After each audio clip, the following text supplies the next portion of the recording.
Welcome to the All About TRH podcast, aka All About the Real Housewives, aka All About the Truth. Today we have the one, the only Real Housewives star Jennifer Aydin answering all your burning questions regarding the season 13 reunion.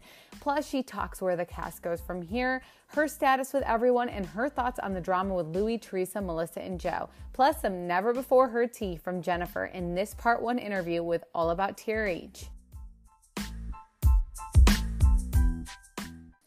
Hi, Jennifer. Hello, Roxanne. Hi, Jennifer. What's up, Shelton? How you guys doing? Good. How about you?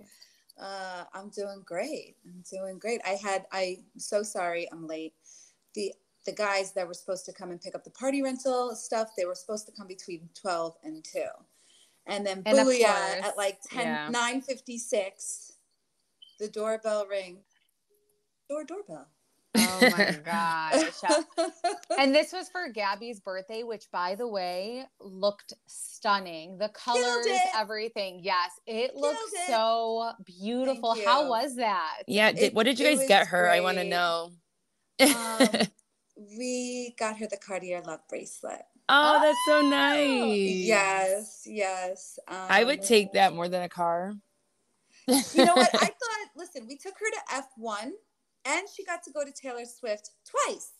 Oh my gosh. Okay. I was just at Taylor and it was incredible. I'm such a Swiftie. And the thing is, like, we made these signs and I told my sister, I'm like, you got to make the sign because I'm doing everything else. And we go there and we're like hanging the signs and it's like, it's a glow in the dark sign that we cut out because you're not allowed to have poster board because it blocks people's view. But we were in the very last row anyway, so nobody was supposed to be behind us. There was a couple people behind us. So one even girl tried to complain to me. She's like, "Could you put your sign down?" I said, "Is that your seat?" I'm dying. Oh my god.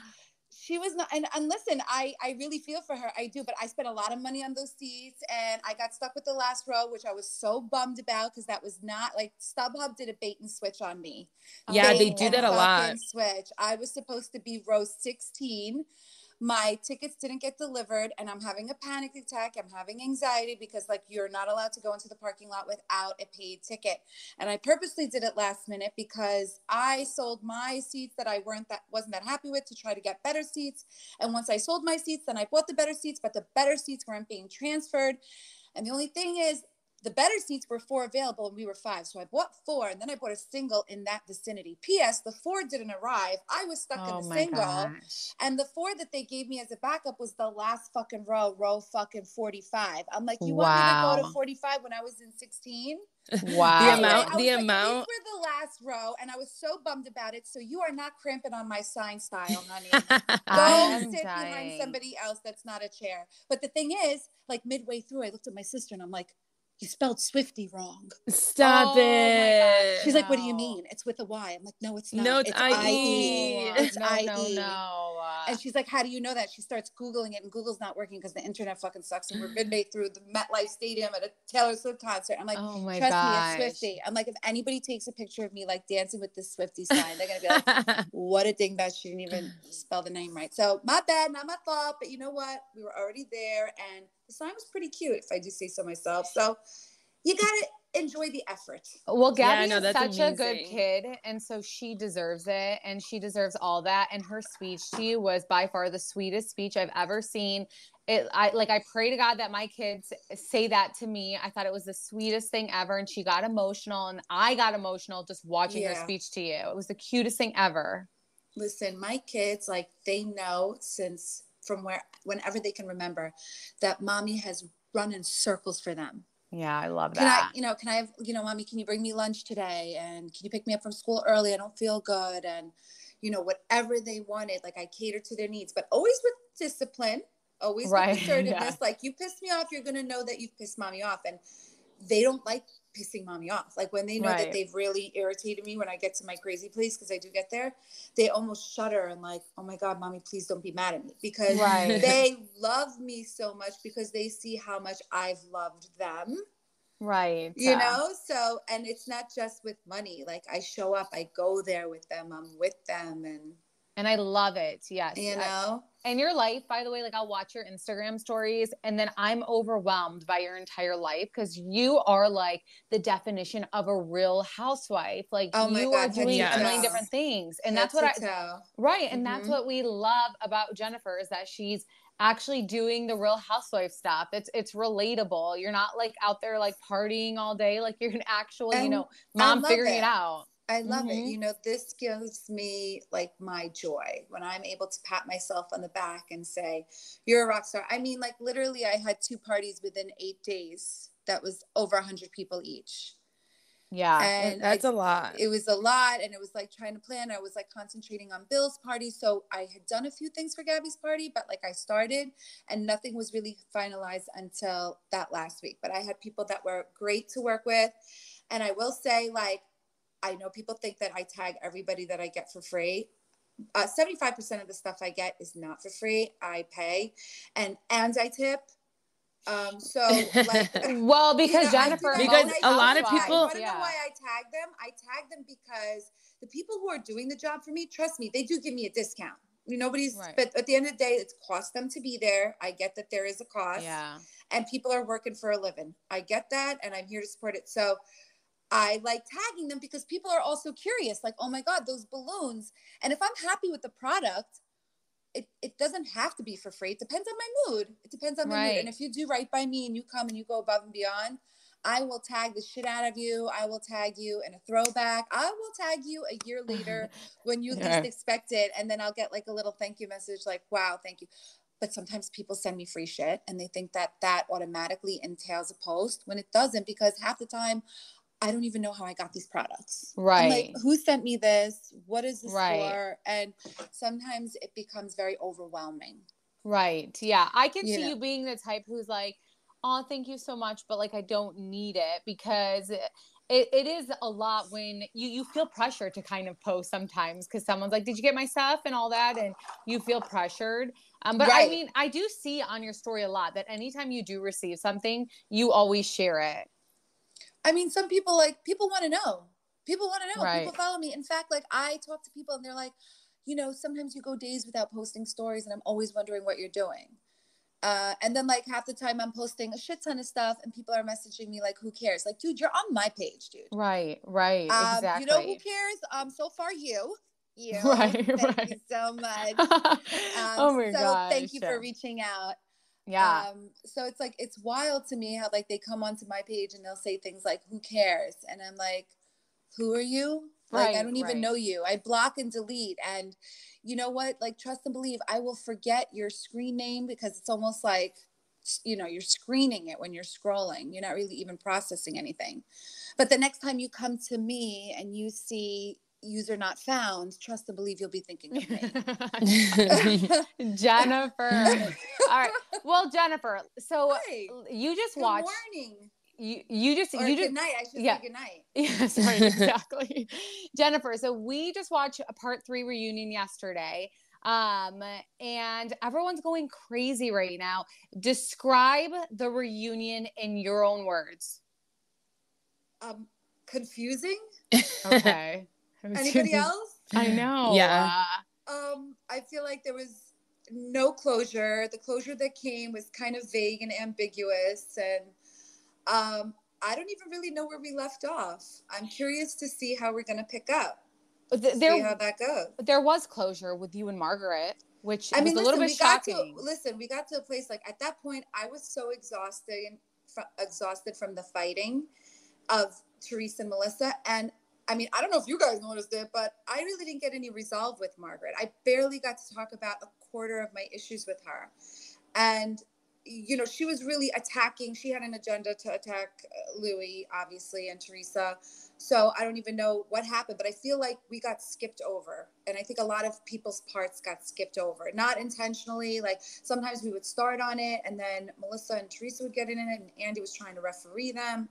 And it was a lot to handle. And that's the thing that sucks is that this whole Melissa and Teresa stuff, it takes away from your guys' storylines. Like, also the fact that, and this is a big deal, we don't see BravoCon mentioned one time. And you went through it during BravoCon. Yeah. Were you shocked that that wasn't mentioned? Again, again, I feel like we barely touched on the issues between me and Margaret. Like, Margaret and I have our issues because I don't really feel she's taken, like, I've taken accountability in my part, but she needs to stop with this narrative that it was because I was a hypocrite. And at this point, I'm beating a dead horse because she's never going to own up to it. Right. So what I would like to say, because at the end of the day, I do agree with her when you say, you know, you can't truly forgive someone if you don't forget, right? So if I didn't forget about, like, if I reminded my husband all the time of his affair, like, that would not be a happy place for us to be in every single day. But then if he keeps doing something to you of course will remember it. Herein lies the difference. He owned up to it right away. Right. He didn't play me for a fool. Right. Don't play me for a fool. Own your shit. Say, you know what, Jen, I was fucking salty about reunion. And I was like, who the hell does this bitch think she is? She wants people to think her life is so perfect. I'm going to show people her life is not perfect. That is the fact of the matter. 100%. Right. 100%. Yeah. Because people have been, you know, you called yourself a slut. I'm not slut shaming. Right. Babe, go get your groove on. 100%. It's more, I think it's, she loves to fight with you because that helps her. And like, the minute I say something, now you're offended. I don't believe you. I don't believe that I've offended you. I believe that you thought you were the queen of one-liners. Like, Teresa didn't threaten you because you didn't think she was smart enough. You know, Melissa also, she's just pretty to look at. You know, she's empty upstairs, and you thought you were the queen bee with your one-liners and your wit. Right. And listen, give Margaret props. She sometimes comes up with them. But listen, that doesn't mean that somebody else can't come in and shine. This is an ensemble cast. Right. Okay. And she's got an ego bigger than my house. Yeah. Well, okay? I will say I've never, ever seen Margaret this triggered in any seasons like I did this season. And it all came because of you. But usually you don't trigger her in the way that I saw this season. What do you think was different about this season? I really just think that I've come to a place where I'm unbothered. So I'm unfiltered when I say things in rebuttal to what she's saying. And I get it that it's low, but it got low for me to get low. Right. Okay? She's calling me a disheveled drug addict. You know, she's never really tried to befriend me. She said that I took our friendship back. Meanwhile, she was like, making fun of me about the endorsements, and she tried to stick a dig at me at reunion again with the endorsements. And listen, let me tell you something about Andy and those endorsements, just so you know, before I even said that comment to him, because that was the first thing that I thought of. Listen, sometimes people, when you get to a certain point in your life, and I'm not saying I'm not welcoming endorsements, but to sit here and pimp out product on my Instagram, unless it's something that I like, that I personally used, I'm not sitting here saying like, well, hey, my makeup brushes are available at Walmart. So make sure you go ahead and get them. Yeah. And great, more power to you. So I checked Andy's page and I didn't see anything like that. I saw like pictures of him with his kid. And so I made sure. So I'm not saying that he didn't get endorsements. Like, I hope he didn't get offended. I was just saying, I don't see his Instagram feed filled with him pimping out product. And I've never seen him post an endorsement ever. Okay, and if it is, it's more authentic. So it's just like how you do it. And he's also, and my point being in that was that he was selective in what he puts his name on, because he's come to a point in his life where he can be. Right. So exactly. Like, you're sitting there saying like sticking a dig with Danielle, like, oh, you've done a lot for yourself in your first year. I'm very impressed by you. Guess what, bitch? Impressing you don't impress me. Okay. Right. I don't care what you say. And like, and then Andy was like trying to say something, and I don't know if they cut it out, but he's like, oh, like, she can't compliment her. I'm like, she can't compliment her while trying to take a dig at me. Yeah. Like, that's unfair. Like, don't provoke me. This is why I don't start. But when I finish, everybody's mad. Everybody's mad. What did you think about when Andy said like she'll run out of gas soon to Bravo Lover? I will say I didn't hear that. If I did hear that, I would have said, Andy, that's not very nice, Andy. Yeah. That's not nice. Yeah. And it's I didn't like that. It's disappointing. It's just disappointing only because, like, I'm a huge Andy Cohen fan. I mean, literally, when I was barefoot and pregnant in Michigan with baby Jacob in my arms, I would watch the show and be like, oh my God, like, one day we're going to meet, I'm going to be a housewife, and we're going to be best friends, and we're going to text. And then, like, my first year came on, and I don't want to be ignorant and say that I didn't see what the audience saw. I saw it. And you know what? Not everybody liked me my first season. Okay. TV Guide named me the worst housewife in the whole franchise ranking. Which is not true. the headline. But keep going. But my first year, I mean, it was brutal. People thought I was obnoxious. I mean, which I can be. They thought that like I was bragging when at the end of the day, I had just moved into my house. Like I did not come from this. And I was very proud and excited. And I think it came off wrong on camera. But whatever the case may be, it still didn't deter me. Because I'm like, you know what? He just got to meet me. Once you get to know me, like there's what's not to love. And hey, at the end of the day, if you end up not liking me, no harm, no foul. We'll move on. I'm a huge fan of his. And I will say that even though he said that, he's a Gemini. He has the same birthday as my husband. Oh. Same. And I could tell just by their demeanor, like sometimes he's super, super warm and sometimes he's just not. You know, It just depends on his mood. And I've seen one Gemini. You've seen one Gemini. You've seen them all. Yep. And I will say that he does like me because the last time we were on Watch What Happens Live, when I was on Watch What Happens Live, I said, can we do a little video so that everybody thinks you like me? And he looked at me. And I didn't mean it shady. Like I was trying to be cute to get him to do it. It came out like that. And he looked at me dead in the eye and he goes, I do like you. And I was like, I knew it. Yeah. What's not to like? And you know, like, I think it was a long day and I am very long-winded. And I think that's the best part about me. Okay. So I fucking love that. So you people don't like that. You can click now. Right. Like we haven't even gotten through question number 2. Right. And that's all that matters is that you are confident. And I think that's what most women want to see. So I'm all here for it. I will say this was our most requested question. Did you set up Danielle? We're going to get to it. Okay. No, I did not set up Danielle. But what I will say about that is, look, pride myself in being extremely honest. However, there is another side to that where I'm loyal. Okay. And me telling Danielle that I spoke to Melissa saying that, you know, this is coming from Margaret. Yeah. This is not to hurt you. I don't even believe this is true. But this was never to hurt Melissa. Never to hurt Melissa. Melissa, sorry, you were collateral damage. It was done to me. And you know what? We're all on a show together. So you know, we know the drill. It wasn't fun for me, okay? It fucking sucked for me, but I took it like a fucking champ, okay? And this is just a rumor, so relax. Right. Anyway, I was telling her this, and then when she told me this, and she said, like, Joe came home, and he said, do you believe how disgusting my sister is? I was like, really? Like, that's the, like, I'm sorry, Melissa. If I heard my brother's wife was cheating on him, truth be told, I would go directly to my brother. That's what I said. That's 100% I said. Let's put ourselves in the real situation.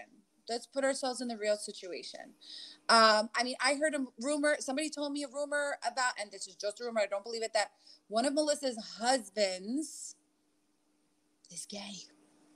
And he like goes both ways. And there was like evidence about this. Right. And now Melissa finds this out. She's going to go to both of them together. No, intervention? No, dude.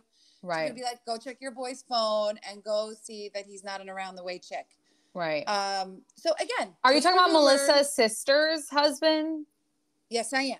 Okay, I don't know which one. You said I know, but you said one of Melissa's husband, and I was like, wait, Melissa's what? Sorry, Melissa's other husband. I mean, Melissa's husband. I don't know. He goes both ways. Sometimes I think he may be able to go both ways. Right. But well, so at the reunion, she says, "No, I don't feel set up." But then she walks over to her dressing room, shuts the door, and she knows she's mic'd, and she tells her husband, "I was set up." I know, but I will say that I think that was cut down from a much longer sentence, and that's all I'll say about that. Okay, makes sense. And because it wasn't set up, and this is the thing, there was no way for me to tell Danielle that without letting her know that Louie already told Joe. So Louie telling Joe was the information that was not mine to share. So that's going back to like, so yes, I'm really honest, but I'm also loyal. And I knew that information, and I knew that information was not my place to out. If it came out, I would own that I knew about it, but it was not my place to out the fact that Louie spoke with Joe before filming in an attempt for Joe to get ahead of it. Now, all that extra stuff that Joe was saying, I'm not privy to that. Right. I just know that Teresa wanted nothing to do with it, and Louie wanted to talk to Joe. And then when I told Melissa, and again, I don't even know if I knew about the meeting with Joe, because I'm just telling Melissa, like, listen, this is your friend. I'm just telling you, her friend sang like a bird, told me all this stuff about X, Y, and Z, and not just about Melissa, told me stuff about Dolores, told me stuff that she was like, what Margaret was plotting to do against my husband. I mean, it was bananas. You would think, who would make something like that up? But whatever, that's beside the point. The point was I was trying to make to Melissa is just like, watch out. And she was like, you don't think I know this already? I know this already. So if I told that to Danielle, then Danielle would know that Louie talked to Joe. And again, then I don't want to get in trouble for outing anything. That's not my place. And that's kind of why. And at that point, I didn't even know if that was ever going to even make it to camera. Right. Like, think about it. Like, yeah. And if it didn't, and then I was the one who put it out there, like, I don't want people to get mad at me. Right. Well, when you told Melissa, and this was off camera, did she say anything about Margaret? Did she say, yeah, Margaret did say that? Like, was she upset? She was more like, this woman is dying to get on the show. She'll come up with every single lie. But she wasn't lying about the ball player. I said, yeah. And even with the ball player, I know they were saying I was like beating that one down. But, and I appreciate that people joke around like that. But Laura would say, like, she tells her when they hang out, like, what are you doing with someone like him? He's such a male chauvinist. You could do so much better. Not that's just the ball player, but you could do so much better. Why are you doing with him? You could be someone like a ball player. And yes, she does say that joking around. But what Laura was telling me, what I was just repeating, was that that's the way that it was implied, that it wasn't just a joke. Right. So, and you could have 100% see Margaret always saying that. That's just her personality. Listen, Margaret, you think Margaret thinks about the greater good? I saw her on a podcast and she's like, you should do what makes you happy. You shouldn't stay in a relationship if you're not happy. If you're not, happiness is fucking relative. Are you getting beat? Is he cheating on you every day? Yeah. Is he cursing you out? Okay? If he's a best friend and a supporter and he's there and like, you listen, the grass is not always fucking greener. And if you got a family, no, you don't think of yourself first. I'm sorry. I think that for me, the minute I had kids is the minute that I gave up making myself a priority. Right. Well, I mean, even Bill said it. All of them first. And most mothers do. I feel most mothers feel like I do. Yeah. They feed all of their children first and then they're the last to eat. Yeah. Well, and Bill said on episode 3, he's like, there's no alternative. Like, I have to ease myself because there's no alternative. And, Chantal and I were saying, we were like, we respect that. Mm-hmm. We respect that. Marriages work. We're going to work on it because there's no other alternative. We do not want to fail on our marriage. Okay. Yeah. And I saw Margaret on a podcast saying, like, encouraging people to just, like, if they're not happy, to just leave. Like, don't stay in a happy marriage for kids. And I'm like, oh my God. Or she said, no, I'm sorry. She said while filming, she's like, if I was friends with her, I think it was at the luau. If I was friends with her when she was going through this, I would have been like, take him for everything he's got and leave that fucking house.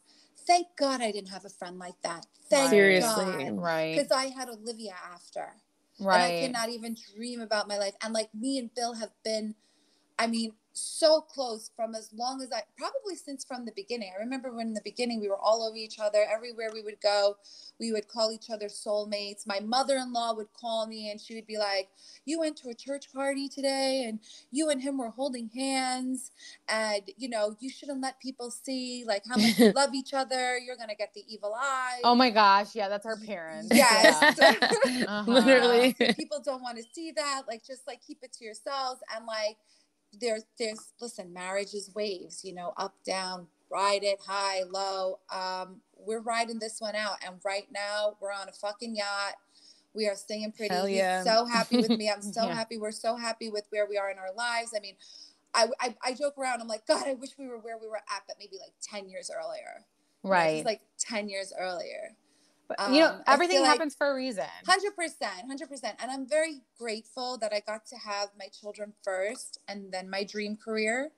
Yeah. Most people have to like sacrifice in the beginning. And then by the time they want a big family, like it's either too late or it doesn't happen or you haven't met the right one. And, it's slim pickings out there, girls. Right. It is.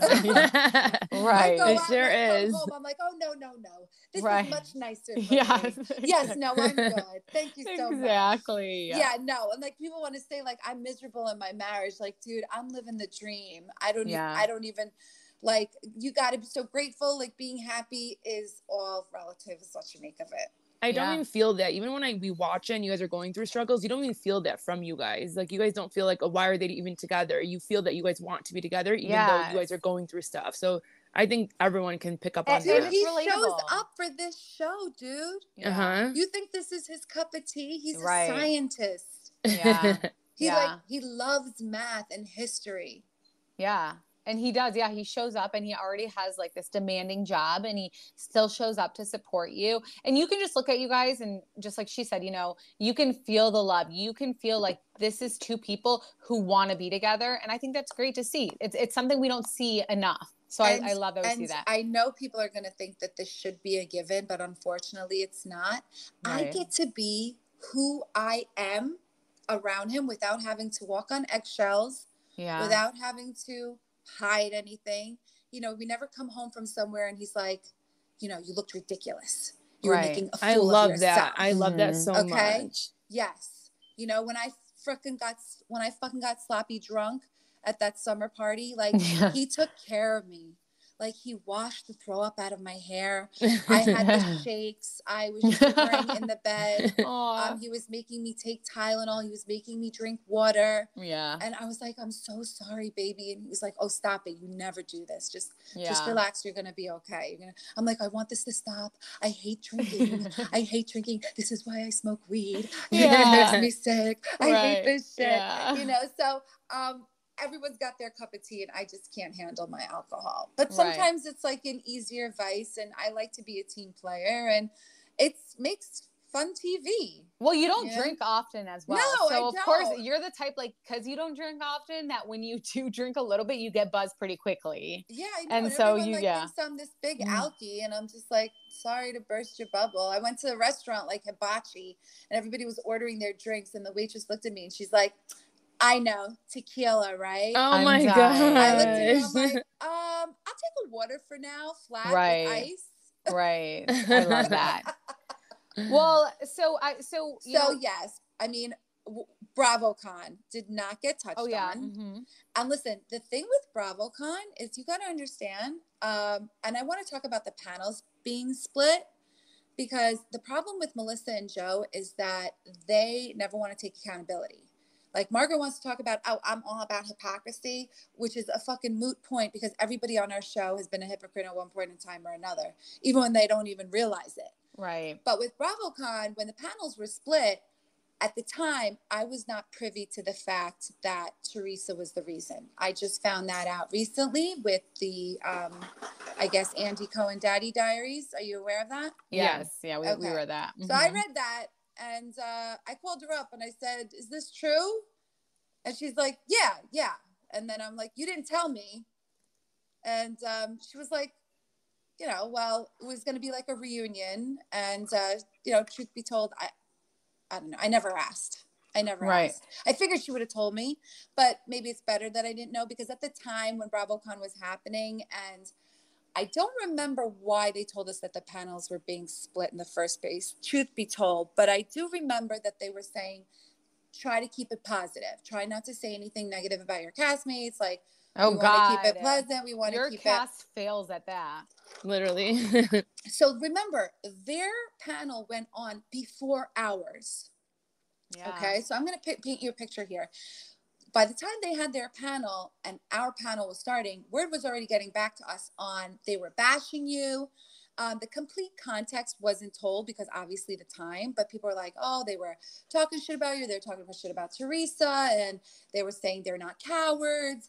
And they were saying, like, you know, you're supposed to help family rise and, you know, do all that, you know, so we're like processing it right before we get on stage. And we get on stage and they say, you know, they implied that you guys split the panel.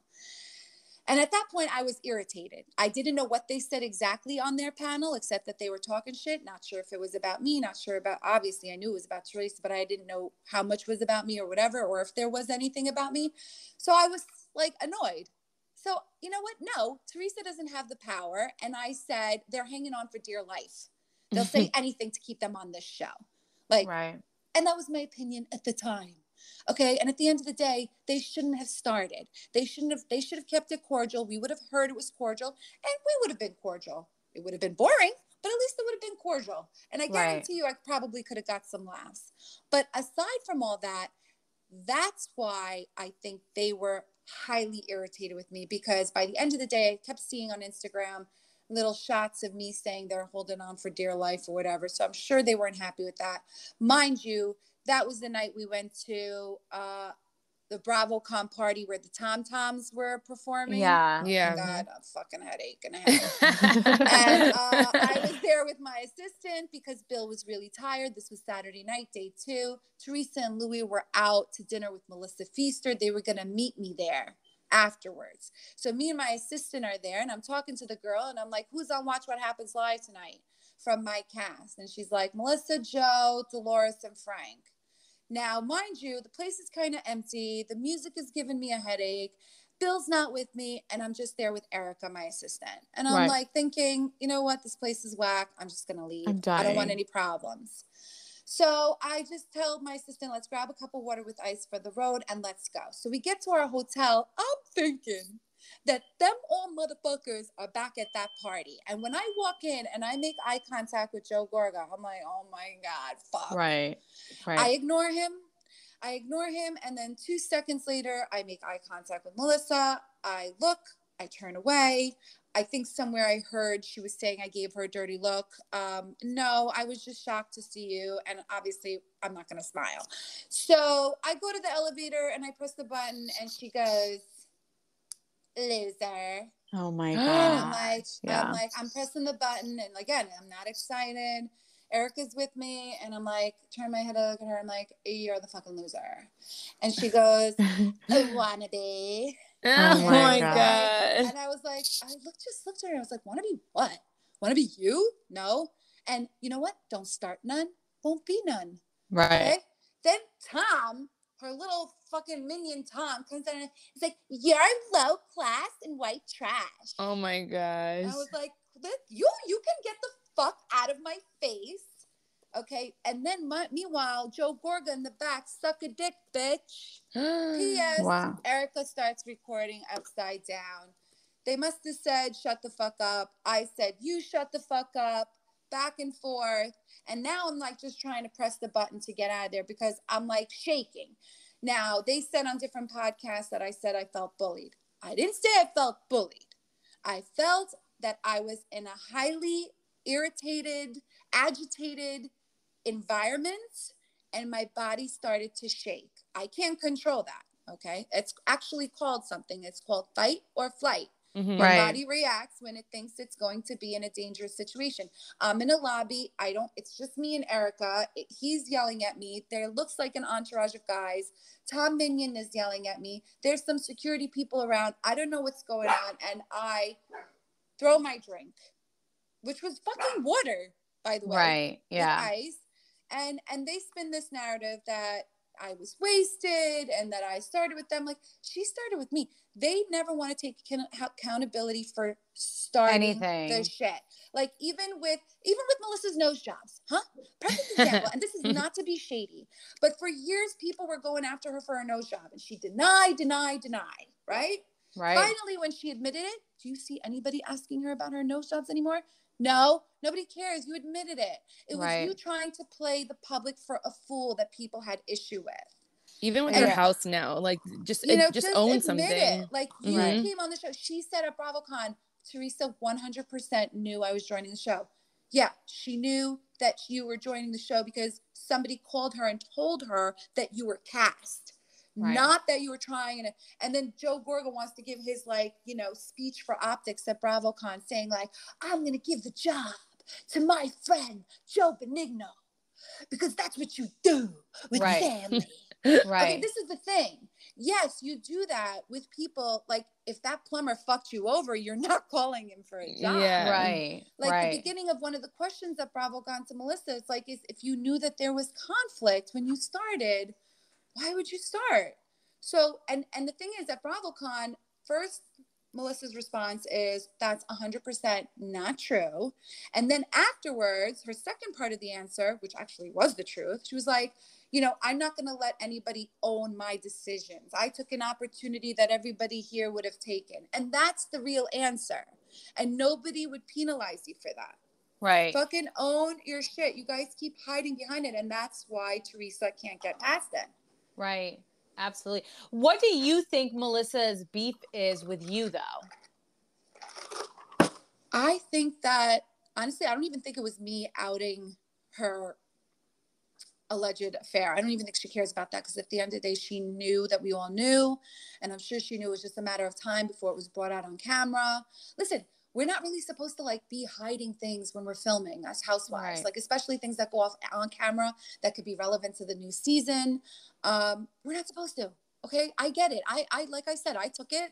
They got to take it. They all know what they signed up for. So I don't even think her gripe is so much with that. I think her gripe is more with at BravoCon when I said they're holding on for dear life. I mean, you saw what that, because it's true, and she got which they are. Oh, they're so angry. And like, listen, I'm best friends with Teresa. She's one of my closest friends. I love her. And I don't know if they like it that she has a strong ally. It's always like, stay out of it. Don't get involved. And then like, I don't know about what you thought it looked like, but it felt like Margaret and Melissa were tag teaming Teresa all night. Exactly. Yeah. And then you were quiet though. Well, Teresa told me a couple times, like, just answer the questions. Like, cause when we were watching back Ireland and she shut me down about me saying that Melissa was invited because of obligation, you know, doing that to me publicly was like, listen, I'm just trying to defend you, girl. Right. So if you're going to shoot me down publicly, you're going to keep me from want to do that for you. Right. So because she felt bad and she was like, oh, you know, she's so cool. And she was like, I totally get it. She's like, you know what, Jen, from now on, just like answer the question. Don't get involved if it has nothing to do with you. Right. And I tried to do that. And then there was one time that I tried to chime in at reunion where I was trying to help out, where I was like, Andy, you can clear this whole thing up for us. Like, did she try to contact you to get on the show or did she not? Because I was told a narrative. This girl had DM'd me a couple years ago. She's on Instagram. She was friends with Melissa when Melissa was, I guess, trying to be on the show. And the girl kept DMing me like, I have something to tell you that you're going to want to know. You're going to want to know. I have proof. Finally, I was like, okay, let me listen to what she has to say. And she was like, okay, I'm going to tell you something. Ready? And I'm like, okay, yes, ready. What? She's like, Melissa was sending emails and photos of herself to try to get on the show without Teresa knowing. Which is something we've known. And I said, what? I'm like, that's it? We've known that. Right. Everybody knows that. Right. That's old news. And she was like, no, but I have proof. I was the one that would take pictures of her. Me and my boyfriend would hang out with her and Joe would be like, we got to get on that show. And I would tell him, like, don't you think your sister's going to be mad? And he was like, you know, not really concentrating on that, saying how good it would be for their business. And like, they didn't care. They had an agenda. Right. So a girl that was DMing me, name who starts with an R, if you're listening, maybe now's the time. Maybe now's the time to shine. Send us the pictures. Well, if she actually has the proof. I mean, we send the proof, girl. So that's the thing. Teresa cannot get over the sabotage. And now I got to tell you something else. Okay. Hot tea alert. Before I joined the show, as a viewer, I was a Melissa fan. Jennifer. Wow. I know. I believe the hype. Be sure to check out AllAboutTRH.com for everything Real Housewives and Bravo TV. And please make sure to subscribe and follow us on Instagram at AllAboutTRH Podcast.